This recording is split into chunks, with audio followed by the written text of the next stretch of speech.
नमस्कार। आज हम पढ़ेंगे दिन रात कैसे बनते हैं, दिन रात का बनना, पृथ्वी किस प्रकार अपने अक्ष पे घूर्णन करती है। आपको ये चीज़ प्रयोग के द्वारा समझाएंगे। ये क्या है? ग्लोब है। ग्लोब पृथ्वी का।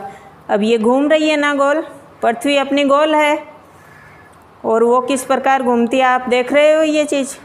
तो ये घूमने की जो प्रक्रिया है ये इस प्रकार बॉल की तरह, वैसे संतरे के आकार की होती है, ये अपने अक्ष पे घूर्णन कर रही है।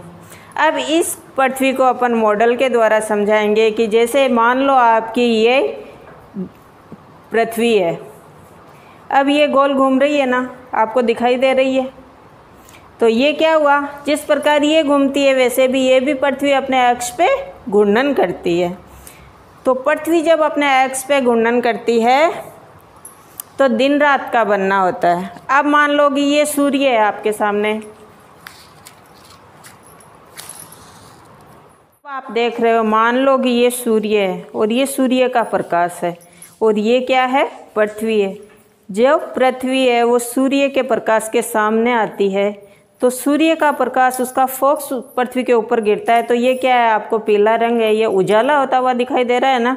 तो ये क्या होता है? दिन है। और जब पृथ्वी घूम के विपरीत दिशा में चली जाती है तो ये जो आपको ब्लैक कलर दिखाई देता है ना, ये क्या हो गई? रात। इस प्रकार पृथ्वी अपने अक्ष पे यूँ घूर्णन करती है तो दिन रात का बनना होता है। और सूर्य के जब वो चारों ओर चक्कर लगाती है तो उससे क्या होता है?